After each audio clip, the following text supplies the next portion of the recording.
Welcome to the Infowars Nightly News. I'm your host, Rob Dew. Today's date is Monday, June 2nd, 2014. And don't worry, FCC, pretty soon this will be banned by you. Here's a look at what's coming up. Tonight, Obama takes undue political risk by negotiating with terrorists. And the death of bin Laden revisited. Did you not hear me?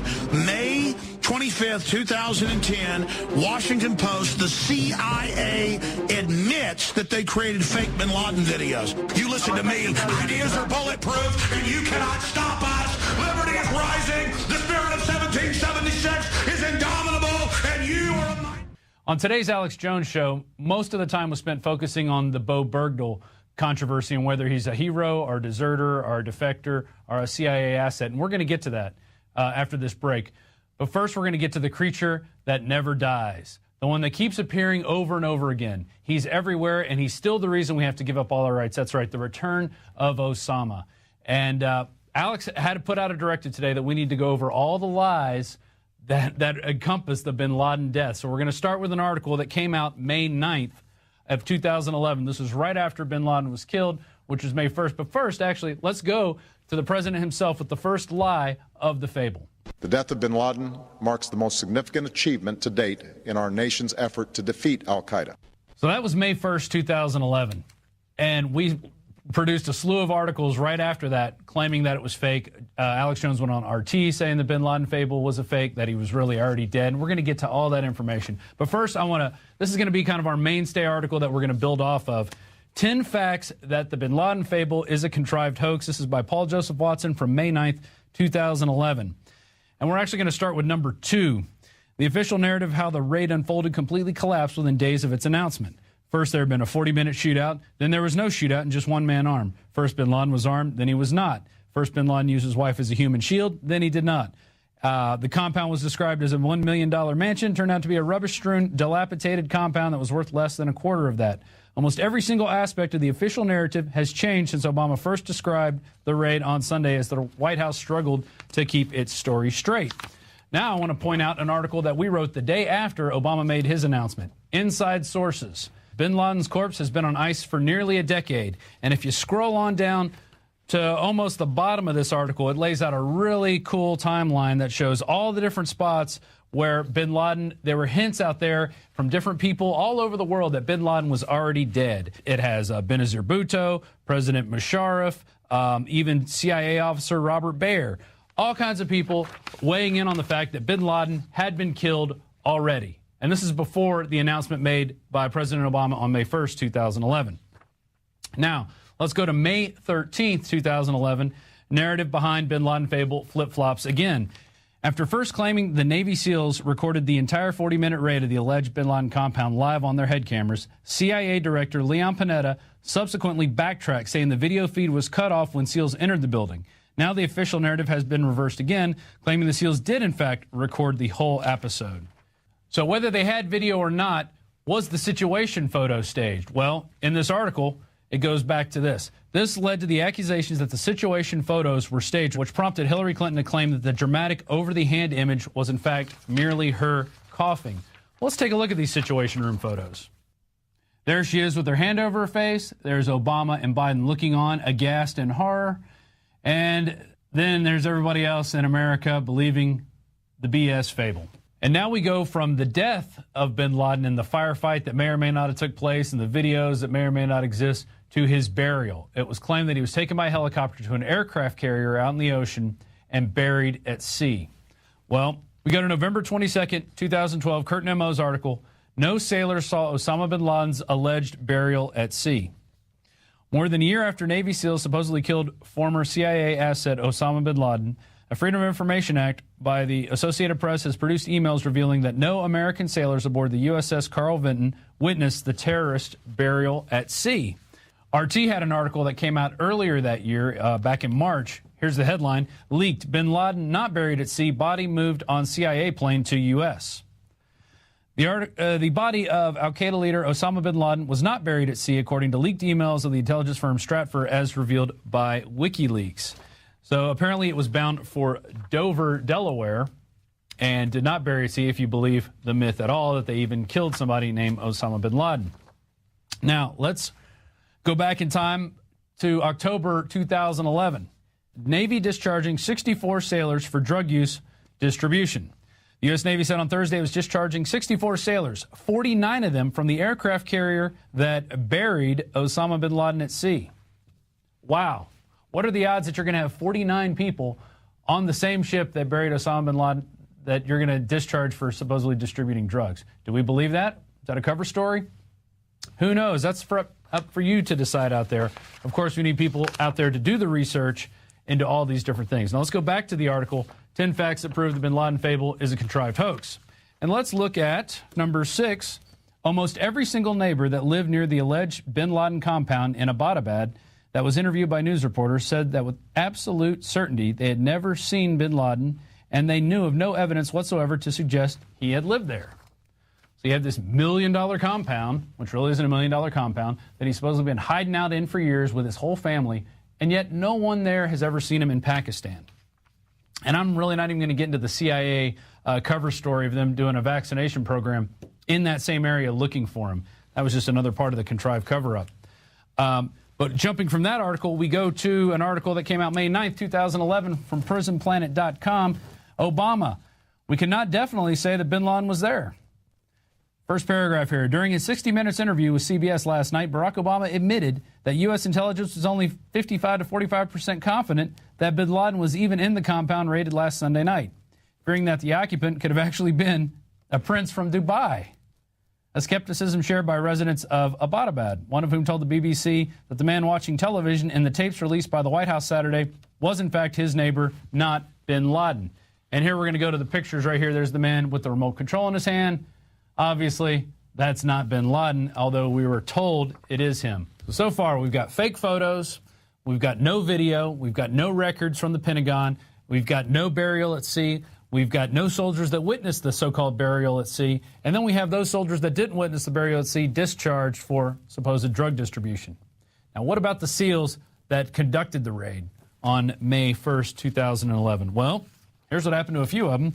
Fox News reports on August 6, 2011, helicopter crash in Afghanistan reportedly kills members of SEAL Team 6. Insurgents shot down a military helicopter during fighting in eastern Afghanistan, killing 30 Americans, most of them belonging to the same elite unit as the Navy SEALs who killed former al-Qaeda leader Osama bin Laden, U.S. officials said Saturday. It was the deadliest single loss for American forces in a decade-old war against the Taliban. And if you read a little deeper into the article, it talks about that the particular helicopter they were flying was a CH-47F Chinook helicopter, normally the type of helicopter that is reserved for the National Guard, which led to a lot of the SEAL Team 6 families coming out and wondering what the heck was going on. In fact, we had a few of them on this show, one of which went on to say, well, from the Washington Times, family suspect SEAL Team 6 crash was inside job on worst day in Afghanistan. Every day, Charlie Strange, the father of one of the 30 Americans who died on August 6, 2011, in the flash of a rocket-propelled grenade, asked himself whether his son, Michael, was set up by someone inside the Afghan government wanting revenge for Osama bin Laden killers, SEAL Team 6. Somebody was leaking to the Taliban, said Mr. Strange, whose son intercepted communications as a Navy cryptologist. They knew. Someone tipped them off. There were guys in a tower, guys in a bush line. They were sitting there waiting, and they sent our guys right into the middle. Wow, isn't it amazing that the elite team that carried out this attack were then set up by supposedly members in the Afghan government? Is that believable? Or is it more believable that probably they were set up by our own government because, well, there were book deals coming out, there were movies coming out, all of them kind of agreeing that Osama bin Laden was killed, but not agreeing in the way he was killed. And you could look up those articles. There's massive amounts of amounts of information on the movies, the documentaries, the different books that have been out there. It simply just doesn't hold water, which is why you have all these different narratives coming out. That's to cloud the whole situation. It keeps everything clouded, so you don't know what's right and what's wrong. All you know is that Osama bin Laden's dead and the president killed him. Those are the only things that are concurrent in the narrative. In fact, we had Mr. Strange on the show, and this prompted another article in July 24, 2013. SEAL Team 6 families forced Congress to investigate mysterious chopper crash. Led by Firebrand Rep. Jason Chaffetz, Congress is to launch an official investigation into the mysterious helicopter crash that killed several members of Navy SEAL Team 6 in Afghanistan.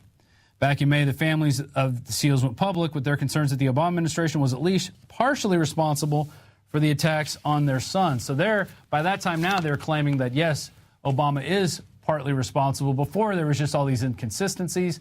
We had Mr. Strange on the radio show, and I'm going to put a link to that in the video in the description down below, where you can hear him talking about how they saw pictures of his son. Some of the guys actually made it out of the helicopter alive and were fighting, and there was no backup sent to him for a long time. They left him out there to die because dead men tell no tales. That is the bottom line of this all. Those guys were set up and they were murdered, most likely 90% by our own government to cover up this fable of Osama bin Laden. Now, remember when we went to the article that they had bin Laden on ice and they were going to trot him out whenever they need him? Well, here's an article out of The Guardian dated October 31st, 2001. From The Guardian, CIA agent alleged to have met bin Laden in July. This is in 2001, right before September 11th, July 2001. 2 months before September 11th, Osama bin Laden flew to Dubai for 10 days of treatment at an American hospital where he was visited by the local CIA agent, according to the French newspaper Le Figaro. Wow, so we had him back then, right before 9/11. We decided not to do anything because he was a CIA agent and his name was Tim Osman. You can look that up too. And then I want to take you to a really long transcript. This is a multi-page transcript that we put up on Jones Report, and this is from the Alex Jones Show dated April 24th, 2002. And you may recognize the name, Dr. Steve Pieczenik. We've had him on the show many times, but back in 2002, it was his first appearance on the show. I'm going to get down here. It's buried many pages into this. They're talking about all kinds of stuff. There it is, SP, and Alex is asking him about the fat bin Laden. And he says, well, it's not a good situation, but it basically says to me that this is an orchestrated type of war, and I think that I didn't want to believe it for a very long time. And then I said that somebody is orchestrating something here with the agreement of the bin Laden family knowing full well that he would die. And I think that Musharraf, the president of Pakistan, spilled the beans by accident 3 months ago when he said that bin Laden was dead because his kidney dialysis machines were destroyed in eastern Afghanistan. Well, he was one of the few that knew he had a kidney problem. That wasn't well known before. Everybody thought he had heart disease. Well, he also had Marfan syndrome, another disease which does give you heart problems and also gives you weird shoulders and makes you abnormally tall, kind of like what bin Laden was. It was the same disease Abraham Lincoln had. And it also leads to people having short lifespans. So let me tell you, bin Laden was dead well before 2011. There's even videos out there of Benazir Bhutto naming the man who killed bin Laden, and she was killed in 2007. So it's been out there. It's out there many different ways. It's a big fable, and I hope this video, with all the documents and links that we're putting out at the bottom, lets you tell all your other naysayer trendy friends and say, when we killed him, Obama killed bin Laden. No, he didn't kill bin Laden. Bin Laden was dead a long time ago. Let me tell you, this information may not be around on the internet for long. With the FCC ramping up, in fact, they even got to our magazine. They're trying to ban our magazine that's out there right now. Infowars magazine this month focuses on the death of the internet and what's going to happen when they decide to take away the free internet, which we have now, and replace it with a new internet, one that you have to pay for to have your site listed, one that sites like Infowars aren't going to get the same treatment. Even though we don't even get the same treatment now, we're not listed on most news sources, even though we break a lot of stories. We're not listed on those because the powers that be do not want the truth out there. So you have to go get your copy here this month, Death of the Internet, the Infowars magazine. It's got all kinds of articles talking about why the Internet's going to be taken away and how they're going to do it. It's not just going to be they're going to cut off the Internet. They're going to set up rules and say we're going to have people analyzing different things. And if you're not giving, full treatment to all sides of the story, well, we're going to have to get rid of you, or you're going to be put on a second-tier status. They're going to do this, and it's all going to be done incrementally. So there's the back cover, banned by the FCC. Warning, this publication has not been approved by the Federal Communications Commission. Please put it down or return it to your local authorities. Thank you for your cooperation. There's your little warning there from the FCC talking about Infowars magazine. That's this month's edition. You can get a subscription. You can get this issue. You can get multi-issues. You can become a distributor of the magazine, even sell them yourself in your own place of business, or just hand them out to people to wake people up. So pick up this month's edition of the Infowars magazine, June 2014. It talks about the death of the internet. Don't let people sucker you into believing that Obama killed Osama, because that's not how it happened. And we'll be right back after this break with a big update on the Bowe Bergdahl situation. Stay tuned. It's Infowars Nightly News.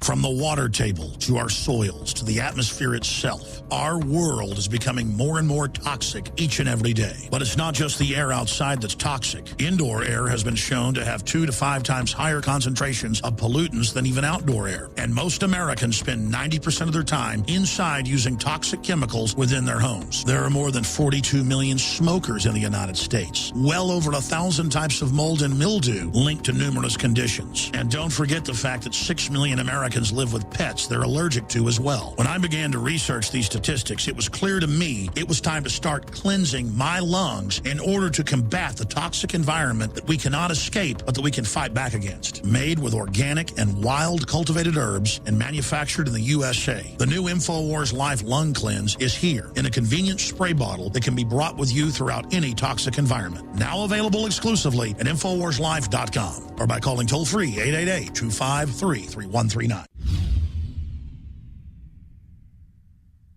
Introducing Pro One. All of your filtration in one system, portable, on the go. No more do you have 2 or 3 filters to just reduce sodium fluoride. You have a system that cuts out the sodium fluoride and up to 95% of hydrofluorosilicic acid. Advanced manufacturing technology combines silver-impregnated white ceramic with new Aquamedics advanced media for removal of fluoride and other heavy metals, all in one filter element. It is the only one that does it, and out of the gate, we have it discounted at 10% off with promo code WATER. This is the only system that in one unit helps reduce or remove pesticides, herbicides, chloramines, ammonia, and chlorine, hydrofluorosilicic acid, the most common form of fluoride not covered by other fluoride filter brands, and sodium hexafluorosilicate. Get your Pro Pure with the new Pro One filter today at InfoWarsStore.com or by calling 888-253-3139.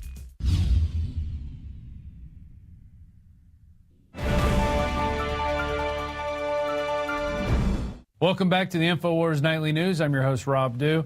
Over the break, I was thinking about this.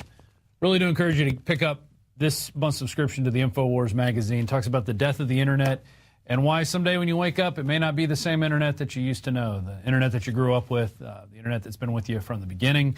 It will be a different type of cold, hard, meaner internet that doesn't let you search for information like you used to. Now, moving on. Today on the Alex Jones Show, Alex and Staff Sergeant Joe Biggs, Leanne McAdoo, even Steve Pachinik got in on the Bowe Bergdahl situation. Is he a hero? Is he a deserter, as it was said on the Drudge Report today? Well, I'm just going to go over 4 clips, and then we have a report at the end from Leanne McAdoo about this situation and kind of all the different facets in it. The first one's from Alex, talking about why he thinks this doesn't really add up. 3 days after the White House inadvertently blew the cover, of the CIA's top officer in Kabul, President Obama on Wednesday said his administration is committed to effective intelligence gathering and protecting sources and methods abroad. And again, not that this story in and of itself is that important unless you use it to learn how things really work. And a first approximation of this, looking at it this weekend, the Bowe Bergdahl Army story, who's been in captivity for almost 5 years, supposedly, looks like an infiltration operation where you purposefully claim you've defected to the Taliban. And then they don't trust you, they grab you, and then you're a quasi-prisoner. And then you act like you've got Stockholm syndrome and that you basically join them. And then you have the dad with his Twitter, reportedly, and it looks like it's his real Twitter. It's not verified, but it's been operating for years, saying, people will pay for the death of Afghan children and growing a big beard and all the rest of it. The whole thing stinks to high heaven. All right, and this next clip has got Joe Biggs talking about how he thinks he wasn't captured as what the official narrative is, and that he actually walked off base because he had been talking about it before in his writings, in confidence with other people, and here's that clip. He walked off the base and didn't even think, all right, I'm going to get my head chopped off. The Haqqani network is known as the Sopranos of Afghanistan. This next clip deals with the father, who is a 20-plus year veteran of the Postal Service and decided to learn to speak Pashtun. Joe talks about how when he goes into his accent, the things that he saw that a lot of other people who have not been to Afghanistan probably wouldn't even notice. Well, the funny thing, though, is about his father. He is a U.S. Postal Service worker and had been for 20-something years. The fact that he speaks Pashtun in a very perfect dialect, I don't know many people in Idaho who probably speak Pashtun, but I think it's kind of odd that this man speaks it to the T. I mean, just the way he sounded, the way he said everything was spot on from what I heard when I was in Afghanistan. So I think there's a little something behind him. In this last clip from today's show, which I encourage you to go watch the entire exchange between Alex and Joe and their investigation into this matter, talks about a tweet that was deleted off of Bowe Bergdahl's dad's Twitter account.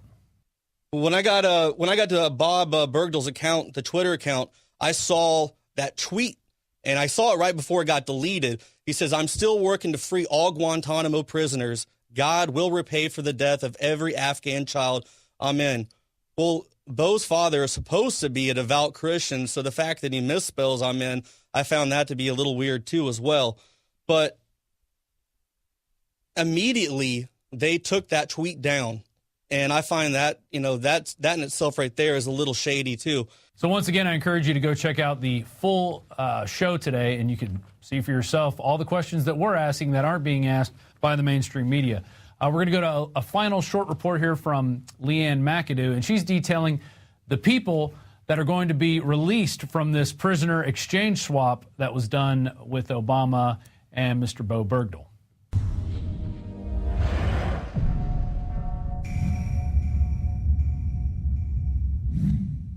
Obama was willing to pay a steep price in exchange for Army Sergeant Bowe Bergdahl. The Guantanamo Five are top Taliban commanders, and the group has tried to free them for more than a decade. According to a 2008 Pentagon dossier on Guantanamo Bay inmates, it was disclosed by WikiLeaks, all 5 men released were considered to be a high risk to launch attacks against the U.S. and its allies if they were liberated. Mullah Mohammad Fazl is Taliban's former deputy defense minister and is wanted by the United Nations for his role in massacres targeting Afghans' Shiite Muslim population.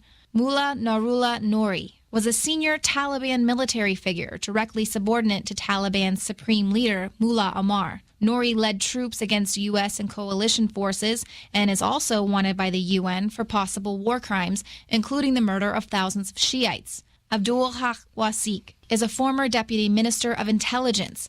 At one point, he tried to cooperate with U.S. forces in Afghanistan, asking for a GPS system as well as a special radio to communicate with the U.S. military after the invasion in 2001. His dossier says that while he was deputy intelligence minister, he was a crucial liaison between the Taliban and other Islamic fundamentalist groups. Mohammed Nabi Omari held several military leadership posts for the Taliban. He helped organize the al-Qaeda and Taliban militias that fought against U.S. and coalition troops in the first year of the war. Nabi maintained weapons caches and supported extremist activities by smuggling fighters and weapons. Nabi maintains strong ties to active networks. Khair-ullah Karikwa, a former Taliban governor of Herat, was considered by the Pentagon's 2008 dossier to be a likely heroin trafficker and a major opium drug lord in western Afghanistan, and he likely participated in meetings with Iranian officials after 9/11 to help plot attacks on U.S. forces. The dossier says the detainee claimed to be a longtime friend of Afghanistan's President Hamid Karzai. According to AfghanistanAnalysts.org, Karikwa is the most senior of the 5 on the list. He is one of the fraternity of original Taliban who launched the movement in 1994. In other words, he is someone who will still command a great deal of influence and respect among today's insurgents. This week's secret diplomacy was not the first time the U.S. government has engaged the Taliban in an effort to negotiate a prisoner swap for Bergdahl's release. In 2011, State Department officials held a series of meetings with Taliban leaders in Doha. At the time, Dianne Feinstein opposed the swap, saying, "These are major Taliban figures. They are not minor people, and they will not be held in maximum security custody. Forget that it won't be Guantanamo, just maximum security custody. And in my view, there's no way of knowing what they may do and what kind of propaganda they may breed." Lawmakers suspected the released Taliban could eventually end up returning to the fight. So what has changed in the last few years? The United States just announced it's winding down the war in Afghanistan to concentrate on emerging terrorist threats elsewhere. The sudden release of these Taliban commanders now will end up replenishing the diminished leadership ranks of the Afghan Taliban.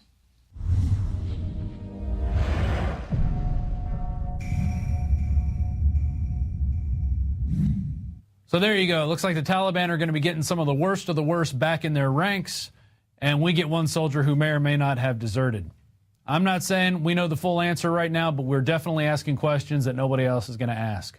We're going to go to another report here from Jakari Jackson that talks about the references to abortion in the Bible, and then when we come back from break, we're going to have Joe Biggs sitting down with a neighbor. He's going to be talking via video Skype with the neighbor of the Bergdahls. Stay tuned. It's Infowars Nightly News.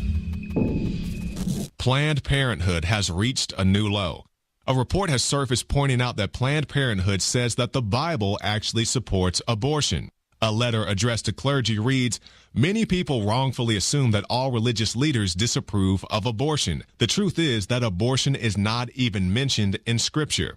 Well, on the flip side of that same coin, the Bible doesn't specifically mention using an automobile to mow down innocent pedestrians because you're a sex-deprived sociopath. But even the most devout atheists can see that such an action is not justifiable. More to the point, the Bible includes a section called the 10 Commandments. Maybe you've heard of this. One which reads, "Thou shalt not kill." Some translations say, "Thou shalt not murder." Either or would apply to abortion. People skeptical of the Bible will point out that there is plenty of violence in its pages, which is true. King David, who probably single-handedly killed the most people in the Bible, lived a life of constant warfare. But if you recall, David's campaign started when Goliath came to kill his people. So in self-defense, not murder of convenience, David slew Goliath and waged war against the Philistines. With that said, Planned Parenthood, whose current president says her children's lives began when she gave birth. When do you think life starts? Yeah. Well, I don't know that it's controversial. I don't know that it's really relevant to the conversation. But I mean, for me, I'm a mother of 3 children. For me, life began when I delivered them. They were they've been probably the most important thing in my life ever since. But that was my own personal. That's my own personal decision. Planned Parenthood, formerly the American Birth Control League, founded by Margaret Sanger, whose hobbies included long walks in the park, accompanied by the Klan. That Planned Parenthood is now saying that it is the will of Almighty God that you murder your child in the womb. Even though the scriptures clearly read, "Keep thee far from a false matter, and the innocent and righteous slay thou not, for I will not justify the wicked." But Jesus said, "Suffer little children and forbid them not to come unto me, for such is the kingdom of heaven. Cursed be he that taketh reward to slay an innocent person." And all the people shall say, Amen. This is clearly another attack on the word of God, providing itching ears with the doctrine they so desperately want to hear. You can find more reports at Infowars.com.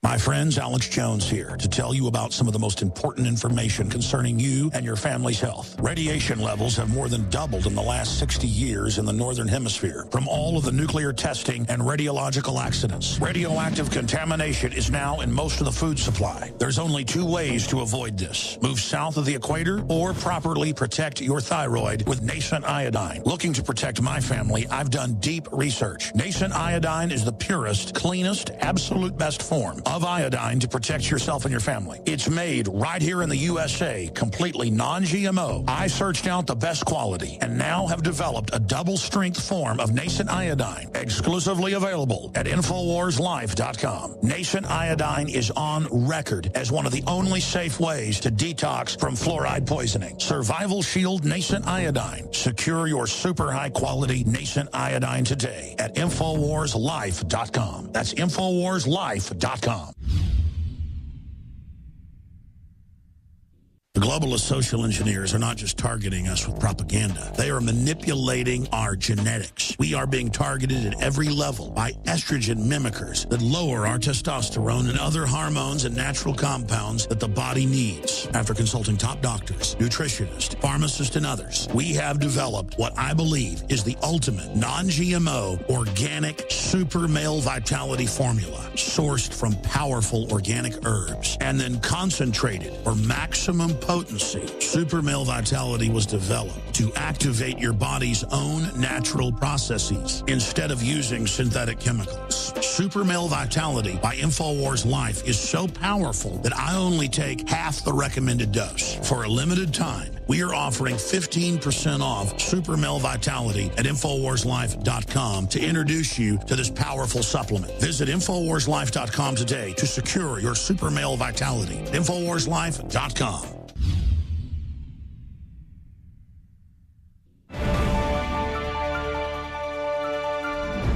All right, I'm joined tonight with Susan. She is a friend of the Bergdahl family. She knew both parents and the son as well. Susan, how did you know the family? I lived there for a long time. I worked in the media myself for over 15 years for the local radio and television station there. And I just knew everybody there. I went to a lot of the functions, the business after hours, so on and so forth. And then there again, my daughter went to school with Bowe. He was a couple of years younger than her, but everybody, knew everybody in the valley. So I just knew them. I mean, tell me a little bit about the family. I mean, from what you know, from your daughter going to school with Bowe and you living there for a long time. What were the Bergdahls like? The Bergdahls are very down-to-earth, average country people. Jane's a housewife. Bowe was in the construction field. They're just good people. They just go to work every day, average country people. So you said he was a construction worker. Did you ever read the article that Michael Hastings published called America's Last Prisoner of War? Did you ever read that? The father said he worked for the UPS for 28 years. So is that not the case then? No, he worked for the UPS, but he started in the construction field with everybody else. That's how I knew him. All right, I just wanted to clarify on that. Okay. Yeah, that's absolutely correct, yes. And was the family at all religious in any kind of way? Were they very extreme in any kind of religion? I don't think so, and I really don't know, but I don't think so. I think they were just... And when did you notice, or were you still there, when the father began learning Pashtun and started growing out that, that Taliban-like beard? When did that start happening? Well, I got to tell you this, now, and this is a fact. When Bowe was captured, of course, the whole valley was devastated. We all got together and we put yellow ribbons around the trees and the posts all throughout the valley for, wanting Bowe to come home. There was posters everywhere, planted everywhere, until the day that Bowe was brought home.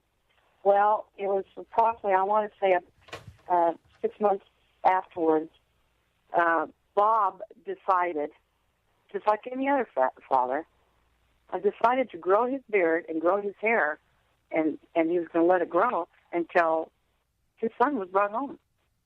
It's as simple as that. There was no altercation. There was nothing about that. He just wanted to do that until his son came home, and that's what he did. He grew his hair and his beard. And as far as him speaking Arabic, I think he wanted to learn the language because I think they went over there to Afghanistan, and he wanted to speak it. And he is an intelligent man, so he learned it. So you said his father went over there? It seems to me like they went over to Afghanistan, but don't quote me, or went over there to the Middle East. I'm not sure. It's just with my experience, you know, I was in the Army, and Pashtun's not a very easy language to learn, and it's one of those languages, if you don't have someone to talk to every day and you're not able to, you know, converse with someone, it's hard to keep that dialect. And he was able to speak so freely and so almost just like he'd been doing it for so long. That's what I found to be a little odd. Really? Well, you know, I can't answer that. I just know that I think that they were going to do everything they could to get their son home. I don't think that there was any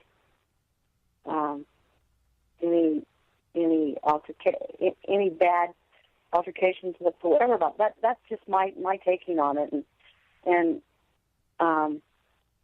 as far as him speaking Arabic, you know, I think it's like anybody else that wanted to learn a language. Maybe it came the time that he wanted to talk to those people, or you know, wanted to learn the language. I don't know. You know, I lived up there for a long time, and you know, we're just simple people. I just don't think that Blaney and Bob are bad people or anything. I just think that their son went over there to war. I think he was just, you know, he wanted to go over there to serve his country, and he was caught up in this chaos of war. And I think that was more or less, I think he was brainwashed by those Afghanistan people. I think that he was scared. And, he was never going to see his family again. I think he was going to do what he had to do, and I think he was a pawn, and so on and so forth. I just really don't think anything more of that. Well, during the time that he was a POW, did you ever talk to his parents at all? I know Bowe was writing a lot of emails back to his family. You know, in one of the emails, he said that he was ashamed to be American. You know, did you ever have any chance to talk to the mother or father about a lot of those emails he was sending home? No, they wouldn't talk to the media, and they wouldn't talk to anybody about anything. And they really tried to stay out of the limelight every which way they could, because you know, they just didn't want. Well, how do you feel about the way that Bowe is being portrayed now in the media, in the mainstream media? You know, the fact that they're saying, is he a hero? Is he a deserter? How do you feel about that? No, I don't think he's a diverter. I just, like I told you, I think he was just a scared young man that went over there and was caught up in the war. And I think he just, you know, they say that he was trying to divert and trying to leave. Who knows what he was trying to do? Maybe he just wanted to go for a walk. Maybe he wanted to just get out of there, and he got caught, and there you go. He was just innocent, a pawn. He didn't know what he was doing. Now, did you have a chance to watch the interviews that when the parents went to the White House and spoke to the president, and also yesterday Bob did an hour-long interview as well live? Did you have a chance to watch those? Yes, I did. And what did you think about those? But I don't know what to think about those, to be quite honest. I don't know. I mean, my feeling on the whole thing, I think it's a on my part, I think Obama, I think he's just doing this to make him look good. I don't think it's right what he was doing. I don't think it's right at all. I think he's using the Bowe and his family to make him look good. And how so? How do you think that he's doing that? How's the spin on that? Well, you know, for years that Bowe was gone, nobody really, the media, nobody really said anything about Bowe. Only up here in the Idaho area, you know, we kept saying bring Bowe home, and you know the media would get a hold of it a little bit and play on it, and that was it. But for years, nothing was said about Bowe. And then all of a sudden, you know, Bowe's released. He's being accused of all this, and sure, you know, those terrorists, they're terrible people. There's no doubt about it. Well, in 2010, there was an article that said that Bowe had converted to Islam, and this is what the Taliban say, and that he had taught them how to make explosive devices, and that he had changed his name to Abdullah. Do you know anything about that as well? Did you ever hear the parents talk about that? No, like I said, the parents didn't talk about anything about that. And as far as that goes, yeah, he probably was forced into doing that. That's my thoughts on it. I don't think he was. Do you think that Bob, the father, converted to Islam as well? No, I don't. All right, Susan. Well, thanks for being on here. Do you have anything else you'd like to add? Anything else you'd like to say about this story?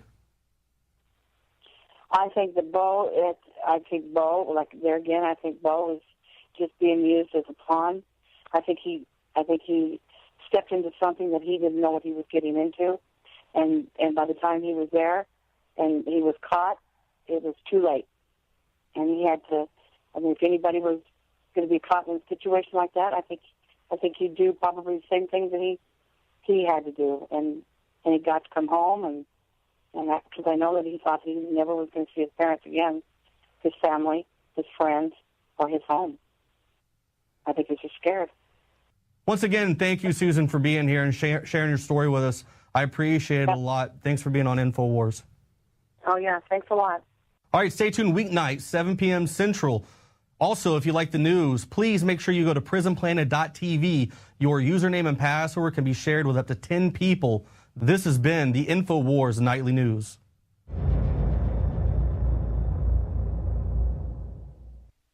Celebrate the spirit of freedom and liberty upon which our nation was founded at InfoWarsShop.com. Molon Lave is ancient Greek for come and take it. This popular design combines both classic Greek Spartan imagery with modern M16 assault rifles. Now available in women's tees and proudly made in the USA. And now you can protect yourself from corrupt cops with the Infowars dash cam. It's your car's black box that records all that the driver sees and hears. And introducing the Block It Pocket. It renders your phone undetectable while protecting your private data and your health. Or take back your privacy and protect your personal information by getting your very own Detractor cell phone pouch. So get incredibly high-quality, freedom-based products and help fund the revolution at InfoWarsShop.com. You are watching the Infowars Nightly News, which airs 7 p.m. Central at InfoWarsNews.com. Members can share their passcode with up to 11 other people, and your support is helping us defend liberty worldwide.